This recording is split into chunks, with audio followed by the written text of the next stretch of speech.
Good morning to everybody. And on behalf of the Ananta Center, it's my great privilege and honor to welcome a very, very special guest. And the guest is the Defense Minister of France, Her Excellency Florence Pali. I've had the great honor and privilege of meeting her earlier. She needs no introduction. She went to Sciences Po, arguably the best university in France, went on to ENA, which has now been the Institut Service Public. And it is from ENA that France chooses the best of the best, creme de la creme, to really become diplomats, civil servants, ministers, prime ministers, and even presidents. So it's a long years in public service. I still remember, Madam Minister, that my first interaction with you was when you were Director General of SNCF, the French Railways, when I accompanied the former Railway Minister Suresh Prabhu. And then I left Paris in July, just after your appointment, and I accompanied the late Defense Minister Arun Jaitley. So it's with really a sense of nostalgia for me, since I was ambassador in your beautiful country, that I welcome you to Delhi. This is your third visit, and frankly, if I was first secretary in the embassy, I would just look at the number of trips you're making and the number of people you're meeting in Delhi and send a cable saying that relations are in excellent shape.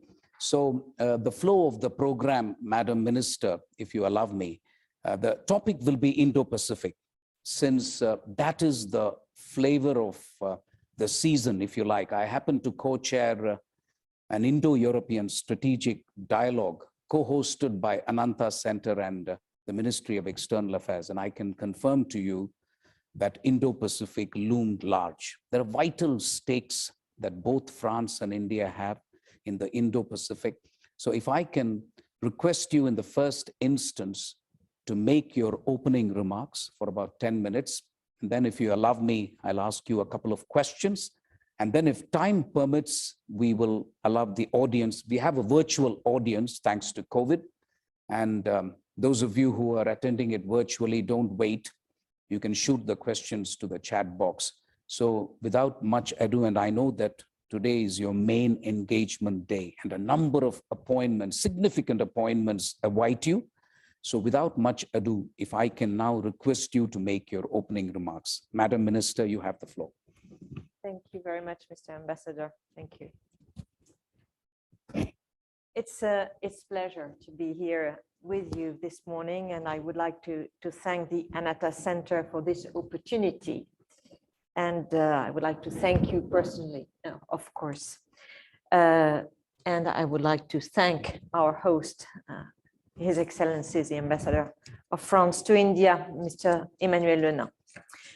Unfortunately, we cannot all be in the same place, but I will be happy to exchange with you through video conferencing.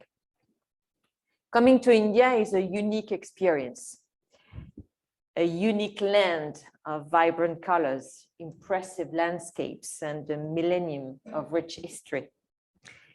India is unlike any other. So I'm truly delighted that we managed to be here despite the COVID crisis. And if I'm here today, it's to say how precious is the friendship between France and India. It is based on historical and dense relations. And this friendship, this trust that we have in each other, has developed and blossomed considerably in recent years, to such an extent that the distance between the Ganges and the Seine sometimes seems to be lessened. Our relationship is not only one of state to state, it is a friendship between two peoples who strongly cherish their diversity and share universal values. The French Enlightenment is one of the inventors of modern democracy, while India has imposed it as a reference model in Asia. And this is the strength of our partnership, and in part, the reason we share so much. First, France and India are both viscerally committed to national sovereignty and independence. And I think that our industrial partnership is proof of that. France, more than any other country, understands the necessity of the Indian content. And we are fully committed to the Make in India initiative, as well as to the further integration of Indian manufacturers into our global supply chains. Make in India has been a reality for French industry for several years, particularly for defense equipment such as submarines. Second, we both promote multilateralism and the defense of a rules-based international order. When the world and the region experience such upheavals, it's good to refer to rock-solid principles. Third, we are both very involved in building international security. India is one of the largest contributors to UN peacekeeping operations. And France contributes to international security in many parts of the world. Yesterday in Afghanistan, today in the Sahel and in the Middle East. We also share the ability to mobilize international partners on major issues and global challenges, starting with the fight against climate change. I believe that armed forces have a lot to contribute to the fight against climate change. This is the meaning of an initiative we took at the Paris Peace Forum in November. I think we have a lot to learn from India, which is very determined to meeting the commitments of the Paris Agreement and is actively working on it. Finally, we want to preserve the Indo-Pacific as an open and inclusive area. It must be free from any coercion and based on compliance with international law and multilateralism. To us, the Indo-Pacific is not an artificial juxtaposition of the Indian and Pacific Oceans. It should be understood as a wide geographical continuum facing common challenges. So we have developed an exceptional partnership, and it is more necessary than ever to reinforce it. As you well know, we face both global and regional challenges. The first challenge I see is terrorism.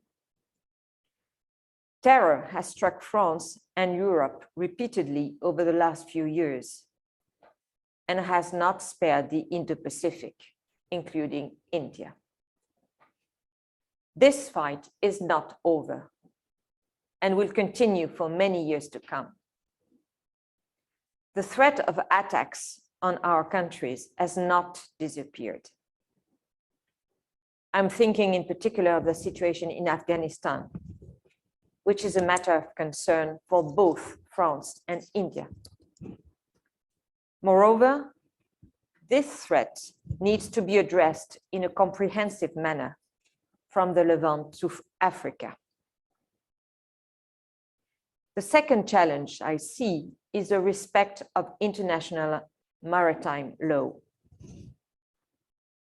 Everyone knows that some of the waterways are crucial for the economic security of a number of states in the region.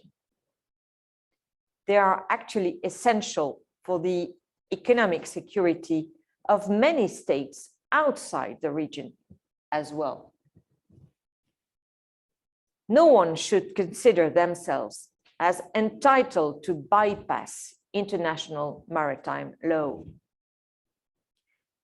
We particularly insist on two principles of the rules-based international order. Disputes should be resolved by legal means and negotiation, not by fait accompli. And freedom of navigation must be upheld. More generally, we need to work together to preserve access to global commons, such as cyber, space, maritime, and air domains. We can see that these are areas of strategic competition, and we must ensure that they do not become the new Far West. These objectives have driven us to upkeep our presence in the Indo-Pacific. The French deployments were very large and unprecedented in 2021. France has deployed an attack submarine, the Emeraude, for 8 months and up to over 15,000 kilometers from its mainland territory, across the Indian Ocean, the Pacific, and the China Sea. The mission is part of a larger spectrum of operational activities, such as the air mission Skyros, led in February 2021, or the deployment of the Jeanne d'Arc amphibious task group, which both made stopovers in India. We also took part to multilateral exercises like La Pérouse in the Gulf of Bengal or ARC 2021 in the Japanese waters. Both of them involved Japanese, Australian, American, Indian, and French navies. We do not see France and India as the two poles of an exclusive partnership, but rather as the core of a network of cooperation. We are already working together with the countries of the Indian Ocean, for example, to respond to the environmental disasters and, if possible, to address them. The case of the Hurricane Idai in Mozambique in 2019, and more recently in Mauritius, following the shipwreck of the Wakashio cargo ship, where France and India were the first to provide assistance, clearly demonstrate we have a shared spatial status and responsibility in the Indian Ocean region. We are involved in regional forums, such as the Indian Ocean Navy's Symposium or the Indian Ocean Commission, which France is very proud to chair this year. In conclusion, I must mention the particular responsibility of France as the EU Council presidency next semester. We do have great ambition for the European Union, including in the field of defense. In particular, we plan to adopt what we call the strategic compass, which is the very first defense white paper of the European Union. The Indo-Pacific region will also be on our agenda. After the adoption of the Indo-Pacific strategy, it is a question of giving it life so that the EU becomes more involved in the region and uses all its levers to further our common vision. And I can tell you, we are already working on this. Thank you very much for your attention. Thank you very much, Madam Minister, for that tour d'horizon of everything that is happening in the Indo-Pacific. I want to begin by asking you a question on the Indian Ocean theater, because there is a sentiment in India that the Indo-Pacific has two theaters, the Indian Ocean theater and the Pacific Ocean theater. The Pacific Ocean theater appears heavily invested, the United States, Japan, Australia, and so on. The Indian Ocean theater appears light in comparison, especially in connection with the Quad. And that is why I'm convinced that it is the Franco-Indian relationship that will drive things in the Indian Ocean. I read with great interest a press release ahead of your visit, which talked of the centrality of India, and that attracted my attention. You've also given an interview today to a national daily in which you say India is the foremost strategic ally in the Indian Ocean. Most people don't realize in India that you are the only European country which has physical territories in Indian Ocean. I've been to Reunion Island, so I can testify. It's amazing the kind of biodiversity it has, the kind of overseas territories that you have stationed troops there. So really, India has to look to France. But my question to you is, can you elaborate just a little bit on the centrality of India and why you think India can be the foremost ally? And I'm now talking about the Indian Ocean. Thank you, Madam Minister. Thank you very much for this question. As you mentioned, the Indo-Pacific is a very wide area. And the political focus is more and more put on the eastern part of this large area due to the tensions in relation with China. But Indo-Pacific is also made out of the Indian Ocean. And there's no doubt that India is at the center of this area. And you kindly remind that, yes, we are an Indo country through this La Réunion Island that we have. What we see is that there are also many tensions in the Indian Ocean, especially in the eastern part of Africa. And it is our joint responsibility to make sure that we can contribute to ease up the tensions there. And if I come back to the Indo-Pacific strategy that the European Union decided to have, we think that we should be more present as France, but also as the European Union in the Indian Ocean. And we tested something that we call the maritime coordinated presence that we tested in the Gulf of Guinea.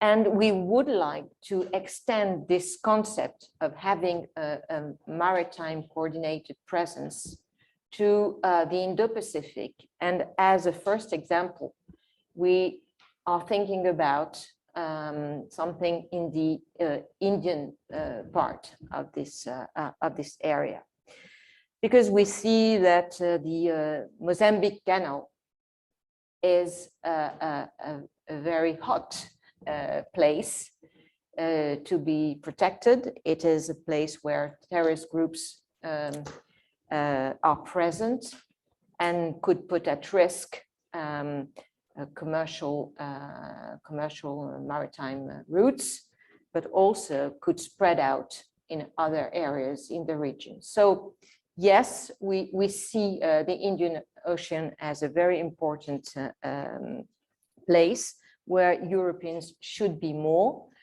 And of course, in our bilateral relationship, we have experienced several times joint exercises, mainly with our navies.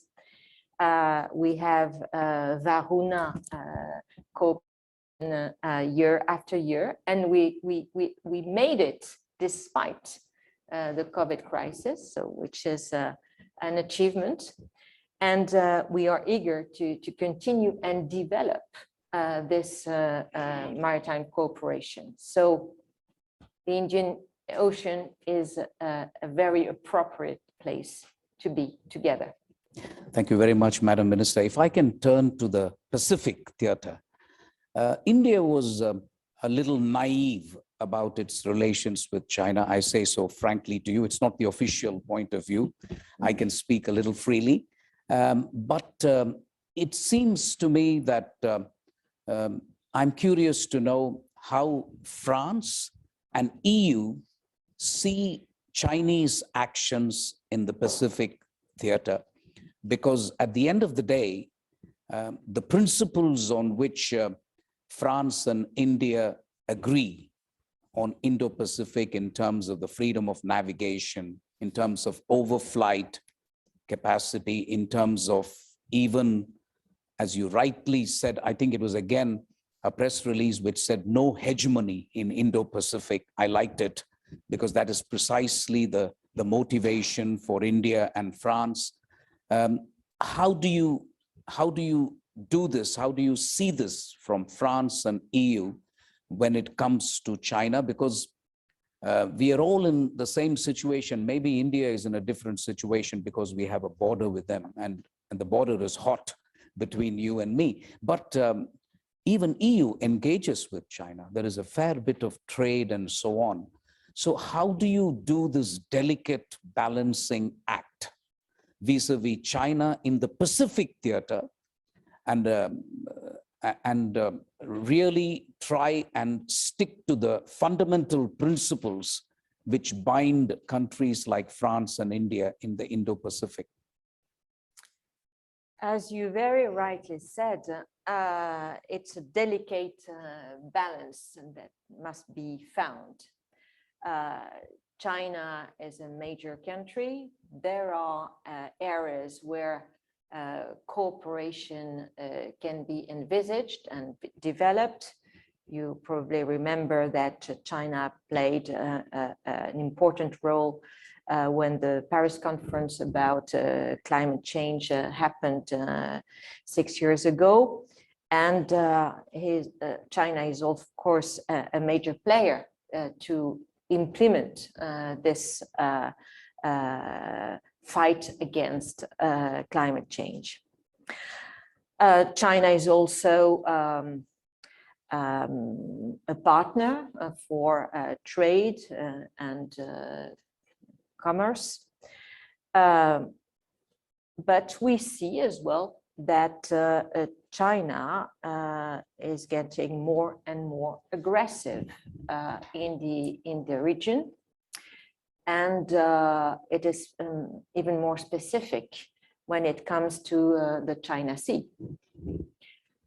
So France and, if I may, India share the same views on something which is key. I mean, the international maritime law, the freedom of navigation. The freedom of navigation is not only a principal concept. This is, of course, among the set of rules we comply with, but it also something which put at risk the freedom for navigation and trade.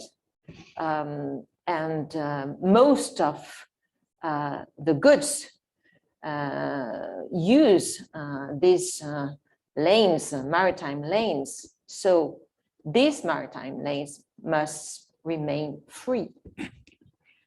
So we see that sometimes there are attempts to close this China Sea. And we want to make sure that this freedom of navigation is respected. That's why, despite we are far from our homeland, we deploy regularly our ships, our navy, to express our right to navigate freely in these waters. And when we started our Indo-Pacific strategy at a national basis, level, we immediately thought that we should extend this Indo-Pacific strategy at European level. And the idea we had in mind was to try to cooperate better, to have a more continuous presence at European level in this area and in this waters. So I think it's good that many countries which are committed to the international rules-based order demonstrate in very practical way their commitment by having ships circulating or sailing in these waters. Thank you very much, Madam Minister. I want to also ask you a question on the multipolar world. And I used to joke with my friends in Paris that your white paper on foreign policy and defense policy, if it were to be incorporated by India, India doesn't have a white paper. All you have to do is translate French into English. And we find that there are so many convergences, including a commitment, a non-negotiable commitment to a multipolar world. It is in India's abiding interest if the European Union can become an independent and significant pole in this multipolar world.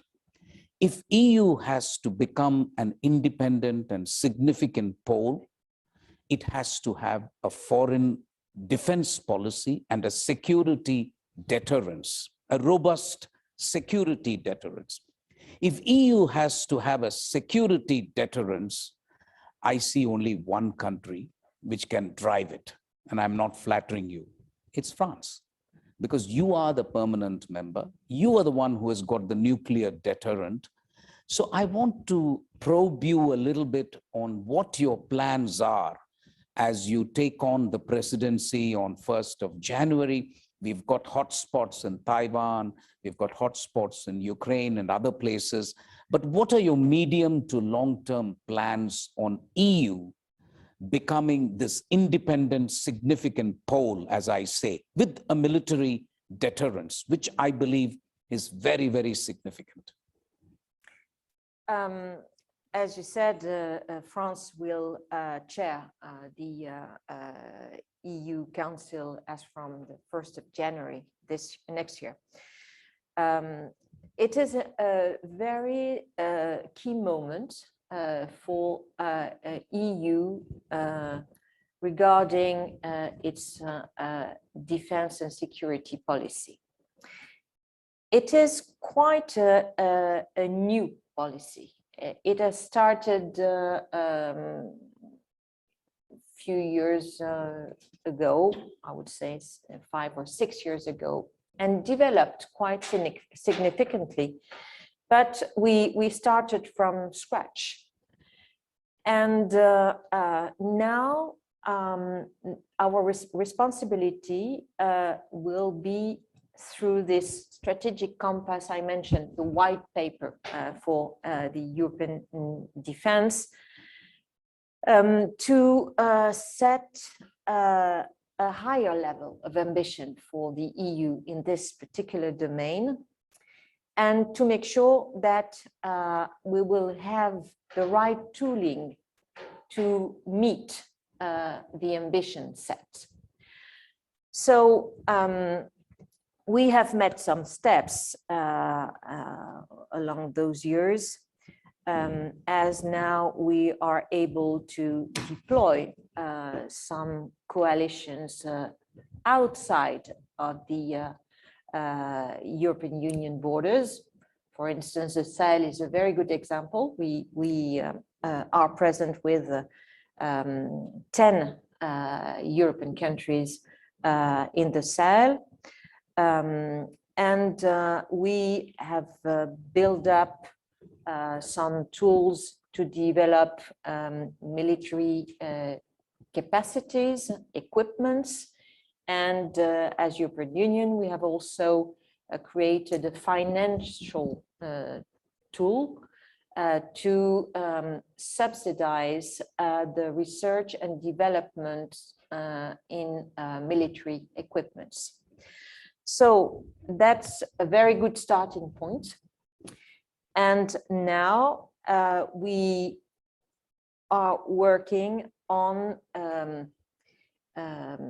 having a strong policy in order to protect what we call the common, not goods, but common and common areas or common domains. I explain. I will give more details. For instance, cyber is a common domain. Space is a common domain. Sea is a common domain. And we can see that there is a strong competition around these domains. Look at space, for instance. Space has been seen for years as an area where you can develop services for population through satellites of communication or observation. But it's very recent that we see that space can be a competitive area.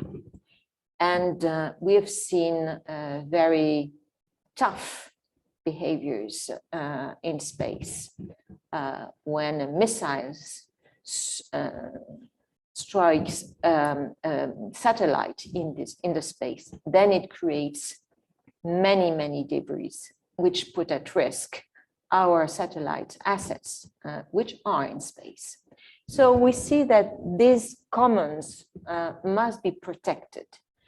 And we see also that in the sea, trafficking is developing, fishing, fish traffic is developing, and so on and so on. So the protection of these common areas will be one of our priorities during this presidency of the European Union.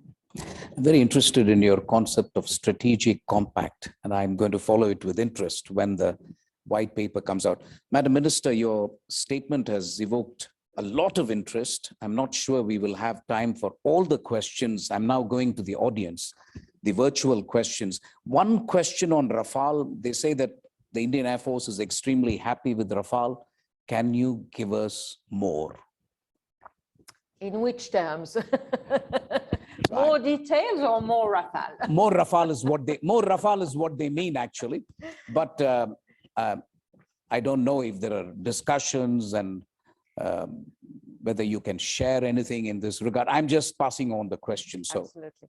So first of all, I am very happy that the Indian Air Force is satisfied with its Rafale, and we are very proud that despite COVID, the 36 aircraft will be delivered on time and according to the contract. It's a real achievement, and I was lucky enough to participate and attend the ceremony in September last year, the induction of the first aircraft within the Indian Air Force. So it will be a real asset for our bilateral cooperation, as using the same aircraft is a real asset and strength. I'm sure that there is room for new developments.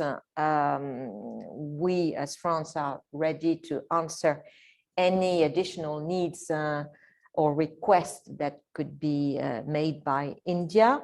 We know that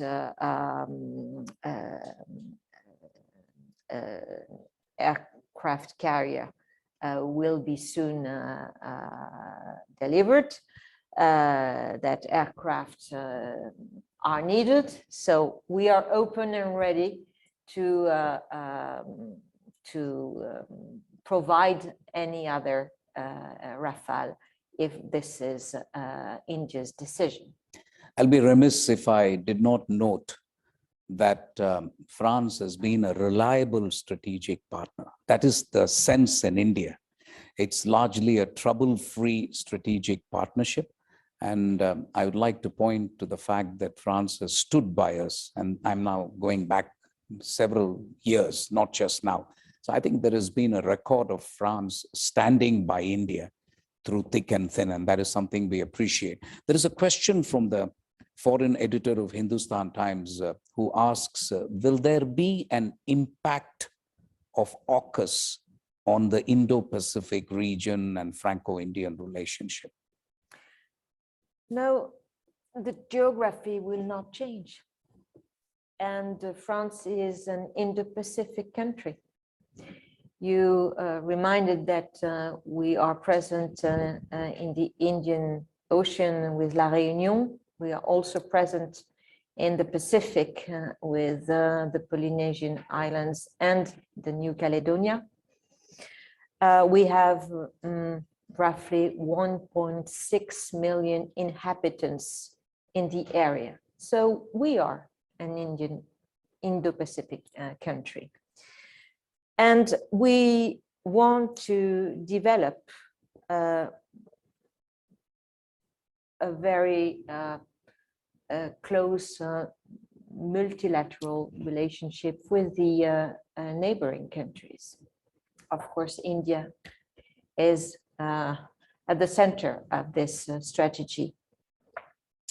We had developed a very good relationship with Australia. Then Australia made its own decision. I will not comment on that. It's, of course, very disappointing for us, but we will continue being a major partner, hopefully, for all countries which want to develop the same strategy in the area. That's a very reassuring reply, Madam Minister. I thank you for it. The last question from one of my senior colleagues, retired Ambassador Rajiv Bhatia, is a very interesting question. He says the European Union has two tendencies. One, which is a German bias in favor of trade over strategy, and the French, who have a truly strategic vision vis-a-vis China. And he's asking, when France assumes the presidency on 1st January, will you be required to reconcile these two, I don't want to say contradictory because he didn't use it, but these two tendencies? Do you see it that way? Well, first of all, as a president, France will have to accommodate the views of the 27 EU member states. But as I mentioned, we will try to finalize and to get the strategic compass, the white paper, endorsed by the European Union Council. But keep in mind that this strategic compass was launched by a very specific country that you mentioned, I mean, Germany. Oh, so Germany that is interesting. Was the country who decided and suggested first and then promoted this strategic compass. So I think that it's a good answer to your listener, that a country well known for its trade bias also takes care of strategy. And of course, France, which takes care of strategy, is of course involved very much in trade issues. No, that's a perfect answer. I had no idea that it was Germany who proposed the strategic compass. That is a perfect answer. Madam Minister, I know that you have a busy day. Thank you very much for your time. I don't want to summarize, but I do want to, if you allow me, just 1 minute of my takeaways. One, I think Franco-Indian bilateral relationship is in fine fettle, as the English say. It's in good shape. The Franco-Indian strategic and defense ties are going from strength to strength. I'll be remiss if I do not thank you for your personal leadership, because I know that these things don't happen without leadership. And I want to really place on record India's deep appreciation for your leadership. I wish you very well in all the meetings that you're going to have. They're significant meetings. And I would like to wish France a wonderful presidency so that the world can be peaceful and you can bring security and prosperity to Indo-Pacific. Thank you very much. Thank you very much. I'm very grateful to Indian authorities to welcome me today here in New Delhi. Thank you.